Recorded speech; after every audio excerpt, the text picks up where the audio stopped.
Hello అండి, అందరికీ good morning. ఈరోజు మనం చెప్పుకోబోయేది స్టోరీ కాదు, చిన్న ఆర్టికల్ అంతే. ఇదే నా పర్యావరణం పరిస్థితి. ఇదే అండి ఆర్టికల్. అత్యద్భుతమైన నగరాలు, అందమైన పెద్ద పెద్ద కట్టడాలు, హై క్లాస్ కార్పొరేట్ సంస్థలు, అందులో లక్షల జీతాలకు పనిచేసే మోడర్న్ ఉద్యోగులు, వాళ్ళ ఆఫీస్కి రావడానికి ఉపయోగించే ఖరీదైన కార్లు, వాళ్ళ స్టేటస్కు తగినట్లుగా భోజన సదుపాయానికి పెద్ద పెద్ద స్టార్ హోటళ్ళు, వీటన్నింటి పర్యవసానమే పర్యావరణానికి చిల్లులు. పచ్చని ప్రకృతమ్మ తన పిల్లల్లాంటి అందమైన ఆహ్లాదకరమైన పూలను పళ్లను ఇచ్చే పచ్చని చెట్లతో కళకళలాడుతూ అదే లోకంగా తను బ్రతుకుతుంటే మనమేం చేస్తున్నాం? ఆమె పిల్లలైన మొక్కలను చిదిమేసి చెట్లను దారుణంగా నరికేసి ఆ స్థలాలను మన ఆనందం కోసం, హోదా కోసం అనేక కట్టడాలు కడుతున్నాం. తన పిల్లలను చిదిమేసినందుకు ప్రకృతి మాత గుండెలవిసేలా రోదిస్తూ ఉంటే మనం వినే వెస్టర్న్ మ్యూజిక్ హోరులో ఆమె రోదన మనకు ఏమాత్రం వినపడదు. ఆమె కన్నీరు కార్చి కార్చి తన కళ్ళలో నీరు ఇంకిపోగా అచేతనంగా పడి ఉంటుంది. మనకి అదే కావాలి కదా. అక్కడే పెద్ద పెద్ద కార్పొరేట్ కట్టడాలు లేస్తాయి. కొన్ని రోజుల వరకు ఆనందంగానే ఉంటుంది. టైంకి తిండి, సరిగా నిద్ర కూడా లేని ఉద్యోగాల వల్ల అక్కడ పనిచేసే ఉద్యోగులకు రకరకాల ఆరోగ్య సమస్యలు మొదలు. ముందు జుట్టంతా ఊడిపోయి బట్ట, తర్వాత అదే పనిగా గంటలు గంటలు ఒకే చోట కూర్చొని పనిచేయడం వల్ల ముందుకొచ్చిన పొట్ట, ఇంకా కొన్ని రోజులకు టైంకి సరిగా తిండి తినకపోవడం వల్ల గ్యాసు, అనేక పని ఒత్తిళ్ల వల్ల షుగరు, ఇన్ని వచ్చాక నేను రాకపోతే ఏం బాగుంటుంది అని బీపీ. దీనంతటికీ పర్యవసానం అనేక హాస్పిటల్స్ చుట్టూ తిరగడం.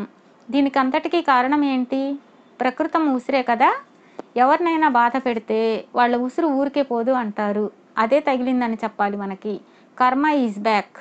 కర్మ మంచిదైనా చెడ్డదైనా దాని ఫలితం అనుభవించక తప్పదు. అందుకే మంచి కర్మలు చేస్తే ఫలితం మన రాబోయే తరాలకు మంచిగా ఉంటుంది. ఒకప్పుడు పచ్చని పల్లెలు అని సంబోధించే వాళ్ళం కదా. ఎందుకంటే ప్రతి ఇంటి ముందు పెద్ద పెద్ద ఆవరణలు, అక్కడ రకరకాల కూరపాదులు, ఎరువులు లేకుండా జంతువుల వ్యర్థాలతో పండించే ఆకుకూరలు, కూరగాయలు, ఎలాంటి రోగాలు లేని ఆరోగ్యకరమైన మనుషులు.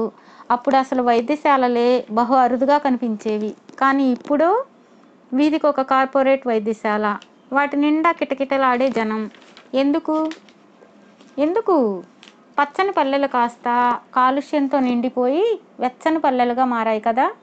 ఇంటి ముందున్న మొక్కలన్నీ పీకేసి నేలను చదును చేసి పాలిష్ బండలు పరిచేసి కార్లు, బళ్ళు లాంటి వాహనాలు పెట్టుకోవడానికి ఆవాసంగా ఉపయోగిస్తున్నాం.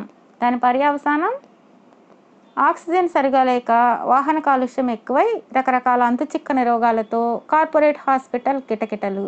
ఎక్కడో నగరాల్లో స్థలాలు లేక మొక్కలు పెంచలేరు కొందరు. అలాంటి వాళ్ళని ఆదర్శంగా తీసుకొని అందమైన మీ ఇంటి ఆవరణను పాడు చేసి దాని స్థానంలో రోగాలకు, అంతుపట్టని వ్యాధులకు నిలయమైన వాహనాలను చేర్చుతున్నారు మీరు. ఇది తెలివి తక్కువతనమా? మితిమీరిన పోకడా? ఏమో మీకే తెలియాలి. ఇంకా కొన్ని తరాలు ముందుకు పోతే మొక్కలంటే ఇలా ఉంటాయి, చెట్లంటే అలా ఉంటాయి అని మన ముందు తరాలకు ఇంటర్నెట్లో మొక్కలను చూపించాల్సిన దుస్థితికి మనం దిగజారిపోతామేమో అని భయంగా ఉంది. అలాంటి హేయమైన స్థితి మన ముందు తరాలకు ఇవ్వద్దు. మనం మన తరాలకు డబ్బులు, ఆస్తులు ఇవ్వకపోయినా పర్వాలేదు. మంచి ఆరోగ్యాన్ని, ఆహ్లాదకరమైన వాతావరణాన్ని ఇస్తే చాలు. వాళ్ళు ఎలాంటి రోగాలు లేకుండా సంతోషంగా ఉండగలరు. అందుకే అందరూ తమ పరిసరాలలో, ఇళ్లలో కనీసం కొన్ని మొక్కలైనా నాటండి. మా ఇంట్లో అసలు స్థలమే లేదండి అంటారు కొందరు.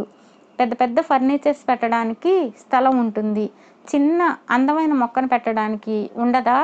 ఒక్కసారి మొక్కను నాటి చూడండి. ఆ మొక్క మనకు ఉదయం లేవగానే గుడ్ మార్నింగ్ చెప్తుంది, రాత్రికి గుడ్ నైట్ కూడా చెబుతుంది. ఒకసారి దాన్ని స్పృశించండి, ఎంత బాగుంటుందో. చిన్న ముద్దు పెట్టుకోండి, ఆనందం ఎలా ఉంటుందో నేను చెప్పడం కాదు, మీకే తెలుస్తుంది. నాటి చూడండి. Save plants, save nature, be happy. Okay.